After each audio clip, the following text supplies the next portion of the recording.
Good afternoon, everybody. Congratulations. You've made it to Friday. This is the Friday edition of Back to the Window with Scott and Scott.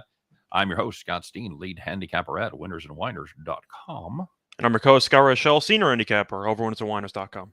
And we get together every single day, Monday through Friday, 3 p.m. Eastern, 2 p.m. Central, right here in this spot, and give you our favorite plays or farm play, talk to you guys in real time, and generally try to have a little fun, Scott. And how did your Thursday go, sir? Overall, went pretty well. It was one of those days where I wasn't really interested in betting anything, and everything that I liked won. So I dabbled on a couple of things. I did have the under in the Rangers-Lightning game, which was really never in doubt. Nope. I'm a little bit annoyed, though, because the last two games, I said the Lightning would win 3-1 in Game 4, and I said they'd win 2-1 in Game 5, and empty netters screwed me in the final minute out of both those calls, and I was one goal off both times. Why aren't you allowing for empty netters in your predictions, Scott? Well, I was, but you can only account for so much. You know, when you're about 2 minutes away from overtime, and the Lightning score 2 goals in the final about minute 50, your prediction was pretty good, and it was, I believe, 18-1 for the 2-1, I think, which whatever, but it is what it is. I understand. We missed out on the Red Sox as the Angels finally got off the schneid, as they were just waiting for a pitcher that could also hit home runs, and finally they gave up a home run to Velasquez. Really? Yeah. But the big blow was the 3-run dinger on to Velasquez. The guy was 5'5". That was I thought Ohtani hit that. No, Ohtani hit a 2-run homer in the 5th. He hit a 2-run homer. That's and right. And then Velasquez hit the 3-run homer, and I believe the 6th or 7th. Mm-hmm.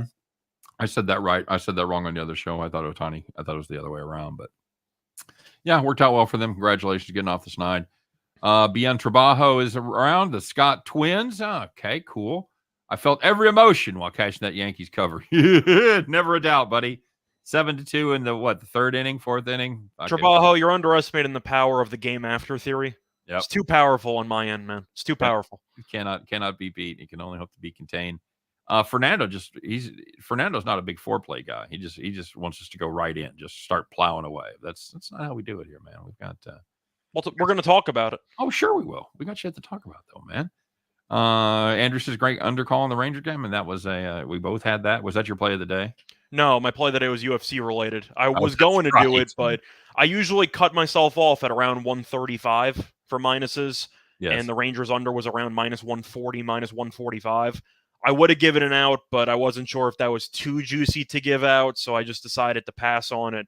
But I mentioned on this show, how much I liked it. So hopefully some of you tailed. Yeah, we talked about that as well. Do you have a rule when it comes to the most amount of juice you'll actually lay on like an individual play? Depends on the sport, depends on the circumstances. Well, I'm saying for YouTube purposes. No, I mean, it depends on, you're talking about like just a straight under on a hockey or basketball game? Like a YouTube play of the day video. Oh, I try to keep it around 140 or so. Yeah, so I think my ceiling's 135. If it was 140, I would have given it out, but whatever. Now, having said that, I will probably give out some baseball plays that are 160 or so later. That's fair. In the season, because the numbers just get outrageous. Mm. And there's some times where you just don't have the confidence in them to cover the run line. So you bet, Fernando. Absolutely, buddy. Rye Cape says a good game to watch, the Yankees and the Twins. Yeah, if you're on the right side of it, absolutely. But Jalen wants to know if the Royals can win 3 in a row. I wouldn't think so. But then again, I didn't think they could win 2 in a row. So miracles happen every day. You know, they're at home. They're starting to hit the ball a little bit. In Baltimore, you know, maybe don't underestimate how much Baltimore actually sucks as well. That was another game I liked yesterday. I said I liked the over, but I ended up not taking it. Yeah. Well, I also said the Marlins over was the runner-up for the farm play. And, of course, game after theory, you know, the Marlins were obviously going to score about 7 runs, right? Yep. No question. No question about it. They put up 3 in the first. Yep. Strasburg, welcome back. Yeah, not good. Not good yet. So, Super Sly in the house. What's up, buddy? Celtics again today. That's kind of how I'm leaning, but we'll get Scott's opinion here in a little while. First, I want to take care of some housekeeping stuff. First and foremost, this is it. This is the last show that's going to be live on the YouTube network as far as Scott and I go. False. We got NASCAR. Well, okay, correct. This will be the last Back to the Window show. Thank you. There you Thank go. you very much. I was being a smartass. There you go. Man, As if having 4 kids isn't enough to fucking correct me when I make a Mm-hmm. tiny fucking tactical error. Appreciate you stopping by.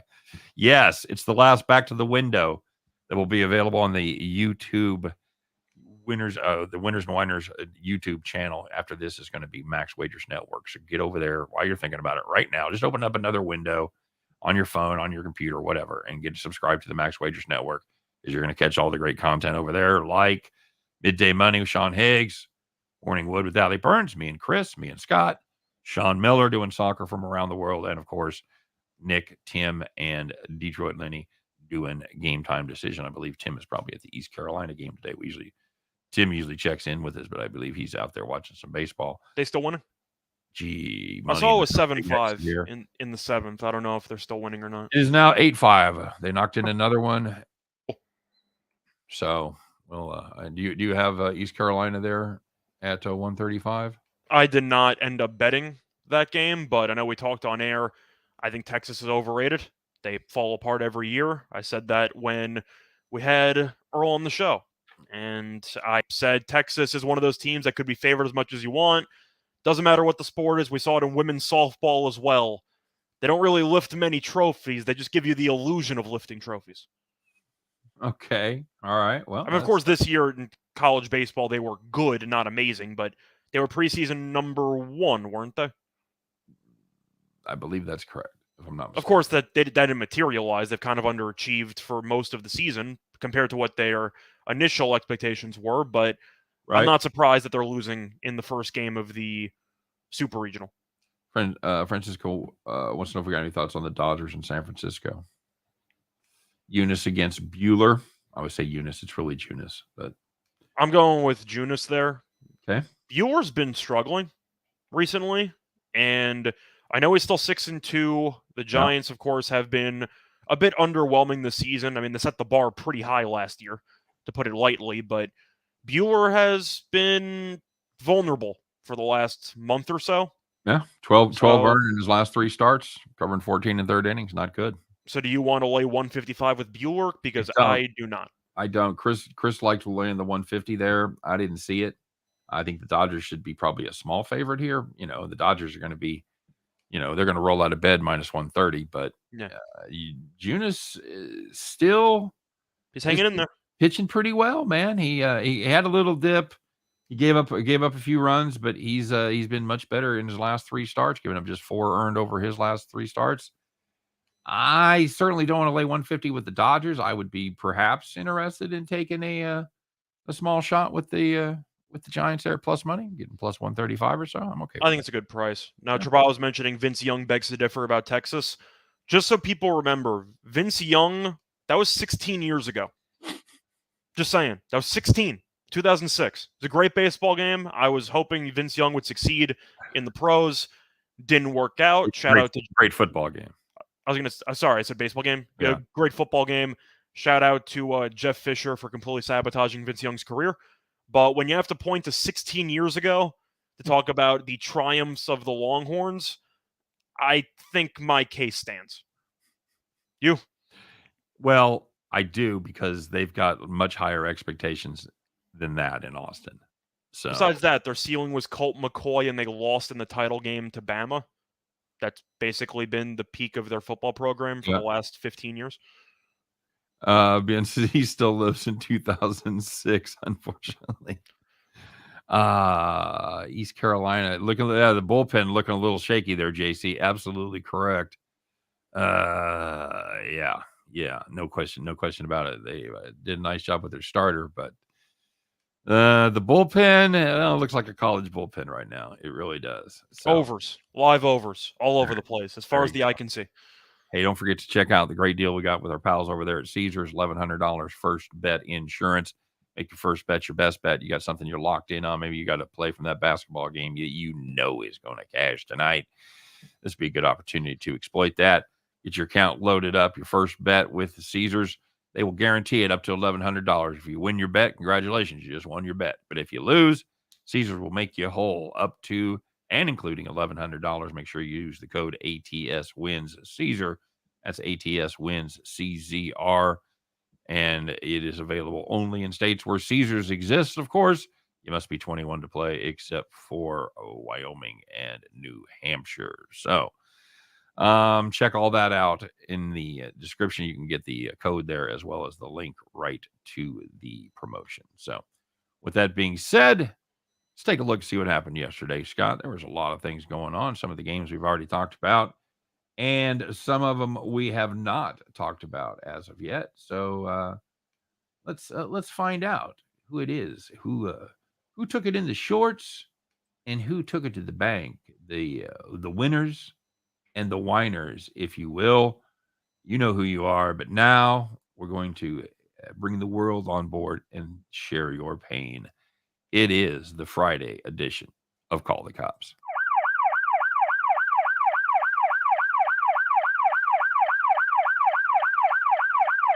Very good, Scott. We're going to get it rolling in the major leagues. If you had the Diamondbacks team total under 4.5 against the Reds, they had one run through the first 8 innings, and then that extremely explosive Diamondbacks offense took control as they put up 4 in the top of the 9th. They finished with 5 runs. Oh, team total under 4.5.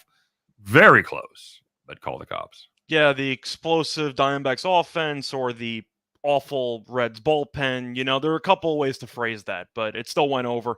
Yeah. If you had the hockey game and you had the Lightning team total under 2.5 against the Rangers, it looked really good because they had 1 goal with less than 2 minutes left.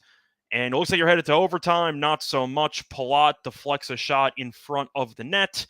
And then you have the empty netter. And Tampa scored 2 goals in the final 110 seconds. And they finished with 3. So, yeah, not exactly a fun time. And finishing up in the majors, if you had the Red Sox first 5 on the money line, they led 2-1 entering the bottom of the 5th. 1-2 count to Ohtani. Nope. Can't sneak one more by him. He had a 2-run homer. Boston takes the 3-2 lead after 5, and they never look back. If you had the Red Sox first 5 money line, full game money line, tear that shit up and call the cops. And that was kind of a summary of how your bet went, right? Because the Angels couldn't score, couldn't do anything, and then the pitcher hits a 2-run homer. That kind of sucks, doesn't it? Brutal. Just absolutely brutal. So there was some good news out there. This is the place you want to be. This is if you have a pick. This is the segment that you want to be featured on. It's the nice, easy victories. It's the people that were able to sit back in their rocking chair or sit back because why? They were sitting in the rocking chair. There you go.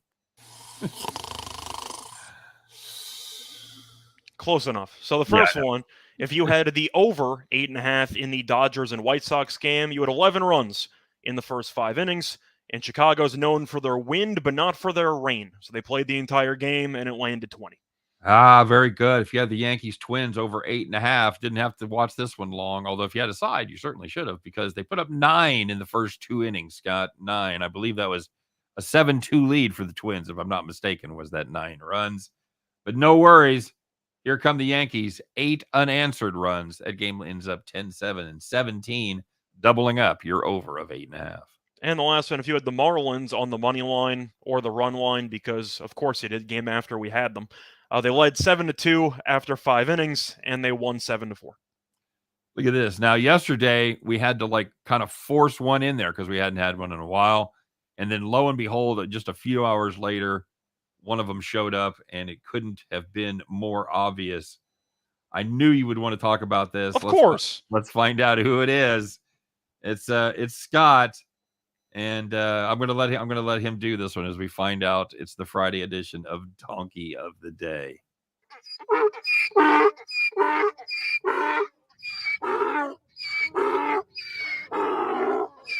Scott, old man yells at clouds and reporters. Tell us about it. So we're gonna go back to one of the rocking chairs with that Dodgers and White Sox game, and we're gonna go to Chicago manager Tony La Russa, who hopefully did not drive to the ballpark, but he might have been intoxicated during the game because his decision-making made absolutely no sense. There was a spot where Trey Turner was up, and they decided to pitch to him. A couple of people on base. Okay, I've seen worse decisions.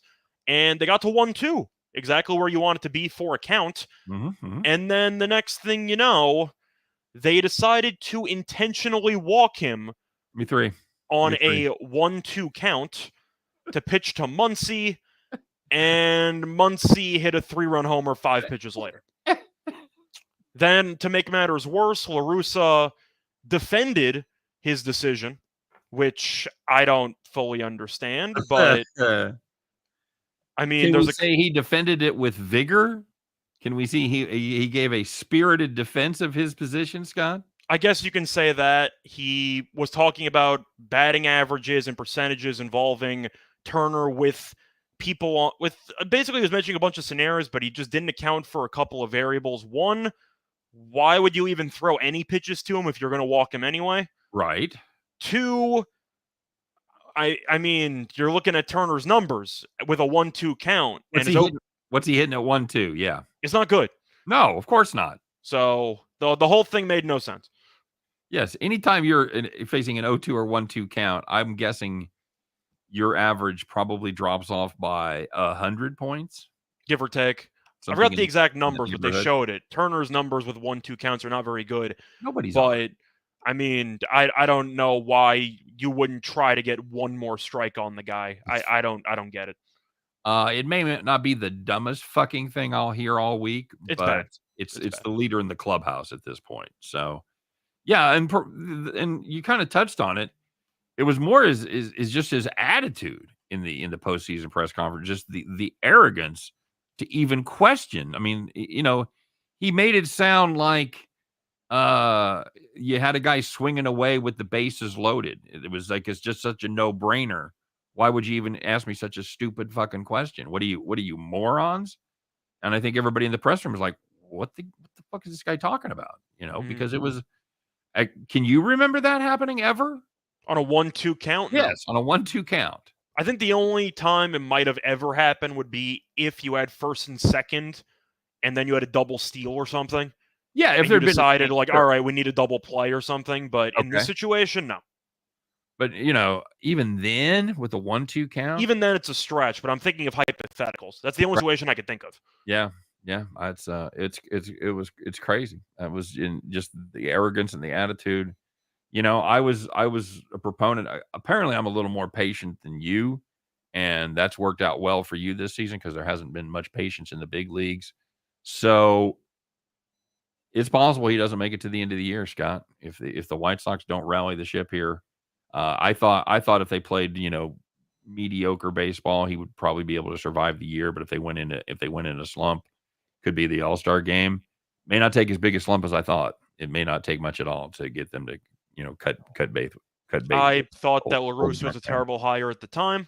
That's right. I thought he should have been fired after what happened last year. Truth is, after he basically caused Mercedes to quit on the sport, I thought he might end up getting fired. Right. But they brought him back, and I said my favorite win total for the AL Central was the White Sox under, because I thought La Russa would run the team into the ground. Yep. And so far, he's been running the team into the ground. So, yep. Agreed. We'll see. Agreed. Very good. All right, my friend. Do you think they should fire him right now? Or do you still think you should wait it out? Because I don't know what you're waiting for. What's our record? 3 under, 5 back. In that division? Yeah. See, that's the problem, man, is I give him to the All-Star break. Okay. If you're not 500 by the All-Star break, or if you're double digits back, well, number one, you've waited too long, but he's got to go. So let me ask you a question, though. If you were the GM of a team mm-hmm. and your manager has that decision followed by that press conference, yeah, are you personally waiting till the All-Star break, or are you firing him immediately? It bumped me up quite a bit. It bumped me up my timetables quite a bit. I think I'm not sure. It's kind of tricky because you don't necessarily want to be seen as reacting to just that one thing. I think it's worth reacting to be honest. I mean, you can make a case for it. I don't necessarily agree from a PR standpoint, but you could certainly make a very good case that he should be fired because of that. It's not as bad as Herm Edwards' miracle at the Meadowlands. Like, you're going to hand the ball off when you can kneel it. Right. Like, he got fired immediately. They might have thrown him off the team plane while they were in flight. But who was the coach of that team? I am completely drawing a blank. Okay. I know he never coached again. I'll tell you that much. Right. But I don't think it's as bad. Like, that's an all-time bad decision. Yep. But short-term memory, this is one of the worst decisions I've seen in a while. Yep. All right, let's check in with the comment section here a little bit. BN Trabajo wants to know if Caesars has a Presbyterian football. Asking for a friend, Scott. You want to tell him or should I? You want to do the honors? He's out. He's out. He's not coaching there anymore. He wasn't fired, though. No, he just. Let's be clear. They lost by 70 points on average, and he was not fired. Nope. He left to pursue other opportunities. So we'll see. I want to see where he lands. But I'm assuming we can't bet on wherever he's going to land. High school? Maybe. I don't know. We'll see. But Presbyterian, it was a hell of a run. It was a glorious year. Year. It's a great season. But yeah, the dream's dead. So Presbyterian, you're gonna have to wave from a distance because we're not touching the overs, and they're gonna be nowhere near 75. So yeah, see, here's the thing. Like on paper, doing the shows, I struggled college football season. In reality, in real life, I made a fair amount of money because I loaded up on a lot of fucking games like that. Yeah. But when you and I did the show, they just count as one win. Mm-hmm. But in real life, they may count 10x. So that's what I'm saying. Got any thoughts on USC winning the Pac-12 this year? For football, the thing is, do you think it's going to take any time for Lincoln Riley's system to fully be implemented, or do you think they just got so many transfers? Who cares? They'll figure it out because they're so talented. I give them a year. I think they'll be competitive. I think the argument would be yes, because of course Oregon had serious head coaching changes, right? And a lot of recruits went with him.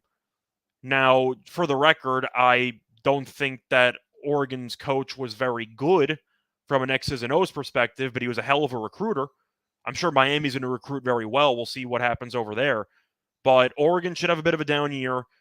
Whittingham's Utah team's very good. They're also very senior heavy. So I'm assuming they lost a lot of talent from that team. Yep. And Chip Kelly's Chip Kelly. Let me push out and say they make it to the conference championship. But I was going to say, from process of elimination, though, if you're expecting down years from the other top-tier teams, doesn't USC have a pretty decent path? Sure. Yeah. They play in the right division for sure. Yeah. Hey, JR. Presbyterian is no more. Yeah. It was a one season, man. I hope you guys were with us. I hope you were on it when we were doing our college football show, because we were on it early and often. I still think we were the only actual program that was talking about it. I never heard it anywhere else. And it cashed at like an 80-something% clip. It was beautiful. Magellan Sports, we talked about it the day after it hit Magellan, but I don't think you were here, so we'll give you your proper props about the first bucket that you had for Looney. Paid, he said 30-1. So. Yeah, I believe it was 15-1 when he talked about it. Looney layup was 30-1. Oh, okay. If you count that as a layup, I don't really know what type of shot Looney took. He was doing several pivot 360s and then closed his eyes and threw it at the rim. I guess that counts as a layup, but I don't really know what type of shot that was. Hit the glass? I know Magellan hit me up on Twitter yesterday. He had a very nice day, hit a couple of big parlays, so congratulations, Magellan. Nice job cashing those. No problem. JR Black says we were the only ones. So thank you, buddy. We'll take that victory lap. That was well earned, and we were out there definitely in front of everybody. So yep. Very good. Fernando says thank you for USC. Absolutely. So Scott, let's talk a little bit about the basketball game tonight. Golden State remains on the road there in Boston for Game 4. They did their thing in the third quarter, but other than that, they were pretty much completely disappointing, including 11 points in the fourth quarter of Game 3. They thought it was bad when they scored, 15, 16 in the first game. They're like, well, hold my beer because we can fucking do worse than that. They put up 11. Still got over, though, by the way. Not the team total, but the full game went over. Yeah. Yeah. Told you, Chris, I like I'll play the Golden State team total under again here at 105. I probably have more confidence in that, the full game under. How do you feel about it? What's your favorite? It's really tricky. I think we would agree if Golden State loses this game, the series is over. Yes. So if you're expecting a veteran team to respond when they really need to have a quote-unquote perfect game, this would be your spot. Yep. Especially since I know the majority of the public is probably on, what do you think, Golden State or Boston? Because people are automatically attracted to plus money, but that game was pretty, I can't say it was fully one-sided because Golden State had the third quarter comeback. Right. But Boston dominated, what, like 80% of the game? Yeah. Oh, do you think the public just chases plus money, or do you think they overreact to what happened in Game 3 and take Boston? I think they probably overreact, and that appears to be where the money's headed. It looks like Boston is generating the majority of bets and money on them. So you agree with that? I know you liked Golden State before. You laid out a pretty good case about being the veteran team, having more depth. And well, the issue, of course, was going to be the size on the interior. And I knew Golden State did not have that, but I was hoping that Golden State would be able to overcome it. I mean, realistically, Golden State should be up 2-1 because they punted Game 1. So the series would be completely different if Golden State didn't choke that first home game. But I'll tell you one thing I don't understand. I don't know how Golden State is plus money for third quarter money line. Can you explain that to me? I know you want to correlate it to the full game. Yeah. You got to bare minimum have Golden State minus 1.5 in the third quarter. That's what I laid last time, and the spread was almost exactly the same. I saw it was plus 106 for Warriors third quarter this morning. See, I couldn't find it. I don't know. We looked it up on DraftKings Live during the show, and they had all the other quarters with odds. They had nothing in that space. FanDuel had it. So it was either pick 'em or they didn't have a number for it. So FanDuel had plus 106. I don't get it. I like this is a play that I made the other day. If you guys watch my videos, I'm not going to double up and tell you the case again, but I want to say it's 13-5 now, and they've been winning the third quarter by an average. It was 6.5 going in. They won it by 8 the other night, so your average is going to be somewhere 6.7, something like that per third quarter. So, yeah. if you like Golden State, I would narrow it down to the third quarter. And again, not everything can be explained. Not every trend you find, because when you and I talk, when Chris and I talk, and you throw out a number, I often like to go behind that number and try to explain what that means and what drives that number like that. So this one, I can't really explain it, Scott. Do you have a rational explanation for this third quarter dominance by Golden State? I think the point is that Golden State really just has great halftime adjustments by Kerr. Also, we know Golden State's extremely talented. So sometimes Golden State will come out with a lack of focus, which is why they tend to get killed in the first quarter. That's not selective recall. They've really been an underwhelming first quarter team pretty much the entire playoffs. So I think it's a mix of just good coaching and some lackluster efforts in the first half, right, which have resulted in some quality adjustments being made for the third quarter. Okay. But at the end of the day, that's where I would go. If you want to look for Boston fourth quarter, maybe. I think I'm actually taking Golden State tonight.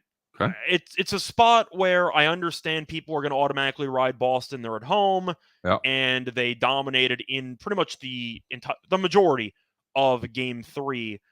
But I've seen Boston have a couple of really big wins this postseason, and the game after, they basically no-show.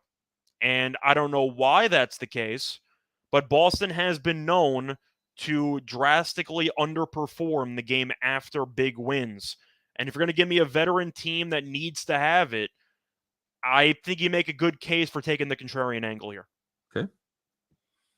Fair enough. You? I get it. I think it's a tougher call than people are making it out to be. That's all I'm saying. Yeah, I know.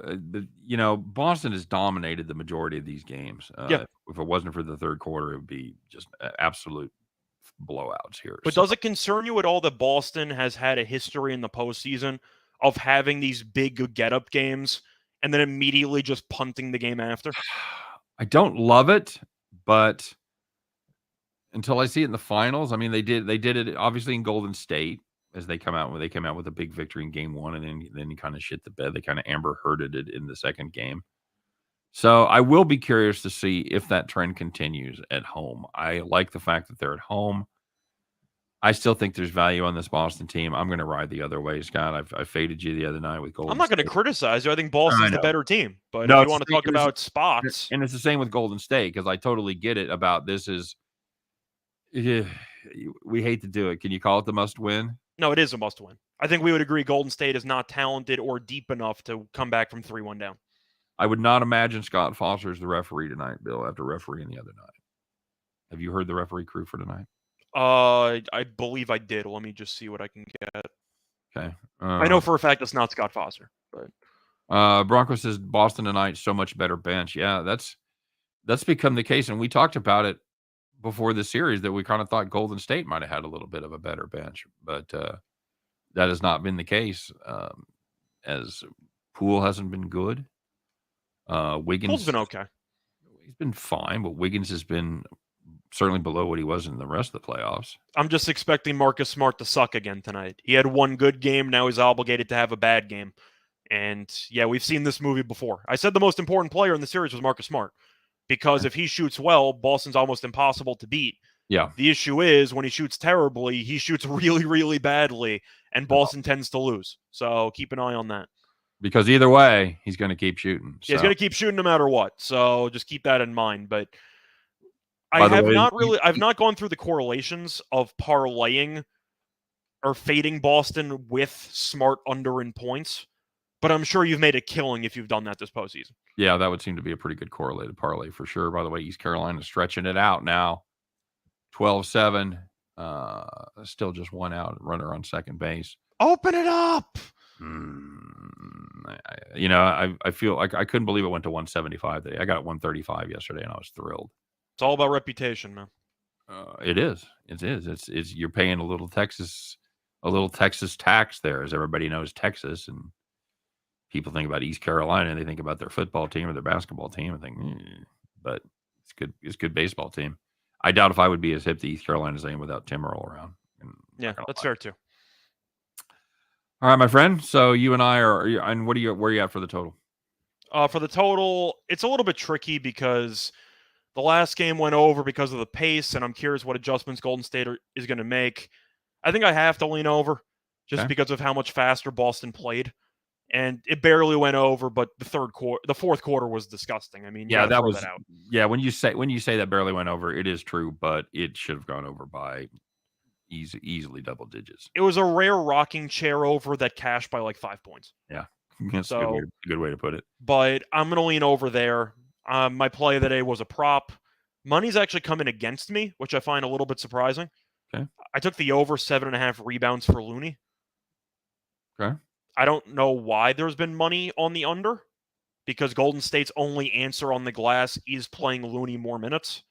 So when it comes to what adjustments Golden State is going to make, wouldn't you agree that would involve playing Looney more because Williams and Horford have been killing you? Yes, you have to try to counter those two for sure. So I'm assuming Looney's going to play 25 minutes, and if that's the case, give me the best rebound on the team by far.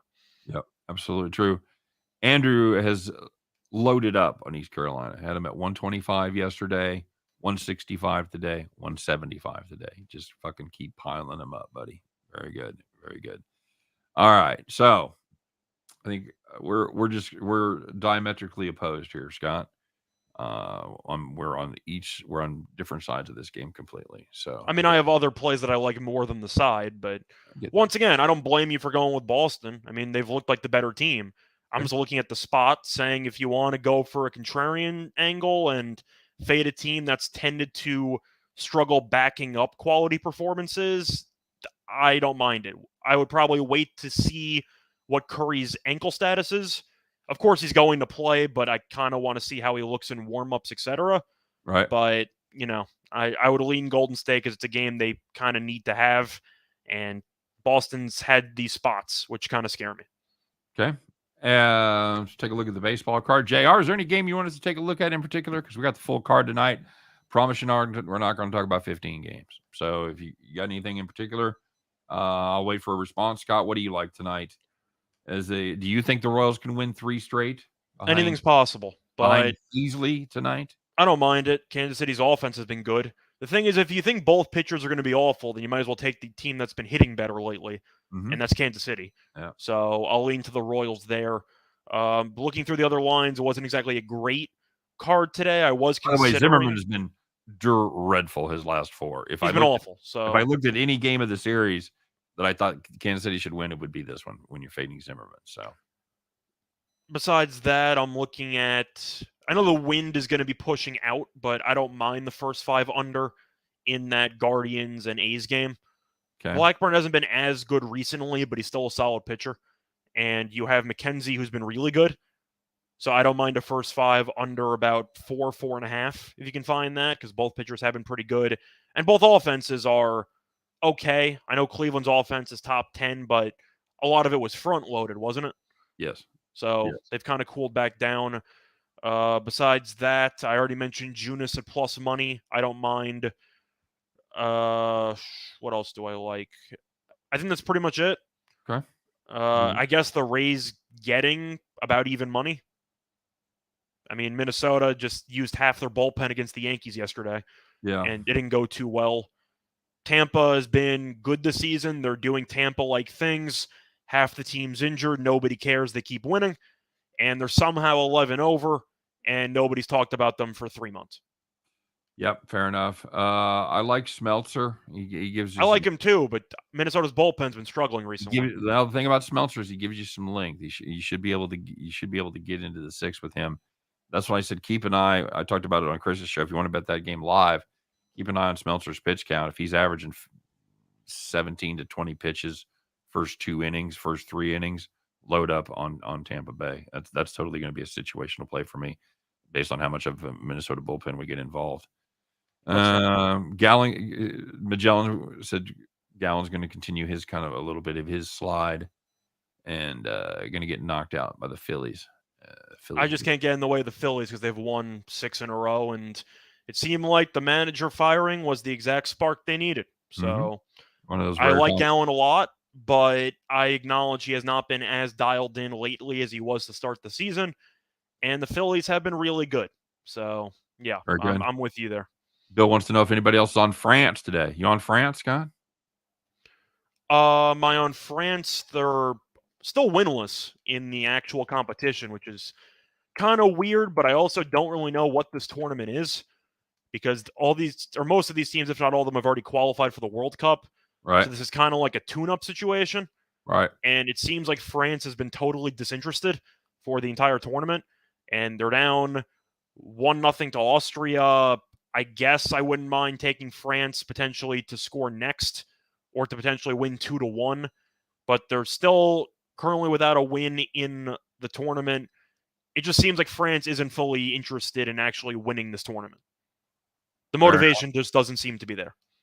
Fair enough. By the way, JC, yes, I am a permanent member of the Parlays show, at least until further notice. So you're stuck with me, my friends.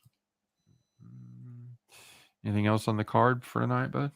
Not really. Once again, it's not the greatest card in the world. Covered pretty much everything for the most part. I got some bad news for you, man. This is as good as it's going to get here after the playoffs are over because it's a full card Friday. It's 15 games. Yep. Going to be a fun time. So, very good. What's your favorite bet tonight, man? My play today. And what is that? Looney over 7.5 rebounds. Okay. And even though everybody's fading you, you're still okay with that? I don't get why there's money on the under. I'm trying to think of what adjustments Golden State can make. You're getting killed on the glass by 16 in Game 3. Are you supposed to go smaller? Is Draymond not supposed to be terrible? Like, I don't know what answers you have. You have to use Looney more. Can we talk about Draymond for just a minute, Scott? If you want to. Is that the number one problem that you see right now with this Golden State team?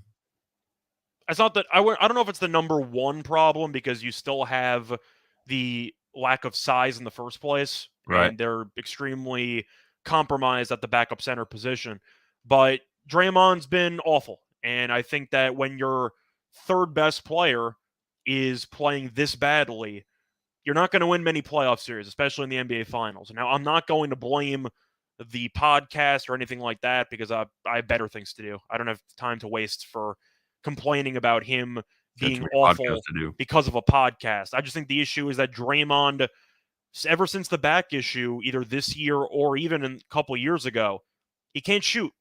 Yeah. And we talked about how Golden State's basically playing 4-on-5 every offensive possession because you can leave him wide open at the 3-point line And Draymond's not going to look at the rim. So I do think it's because of Draymond, but not because of the distractions and the physical play and whatever, but it's because he can't shoot. And Boston could basically ignore him, double team people that jump into the paint, collapse the defense, and tell Draymond have fun and give him the Ben Simmons treatment. That's my main takeaway. You? Yeah, I'm the same way. And he is just a black hole in the lineup, and as far as offense goes, and Scott, he hasn't been that good defensively either. He's got more, as Chris pointed out, he's got more personal fouls than points. That's pretty much the definition of a bad series. So, all right, my friend. Well, you know what? Let's get to it. We've got a special play cooked up for Friday. I think it's going to have a mixed reaction here, Scott, but we're going to find out what it is because it is a good play, and I'm a big fan of this one. So let's get right to it, shall we? As we, for the last time this week, we strap on our overalls, we grab our straw hats, we climb aboard our John Deere, we pull out our keys, and we fire that bad boy up. Because, ladies and gentlemen, once again, it is time to bet the farm.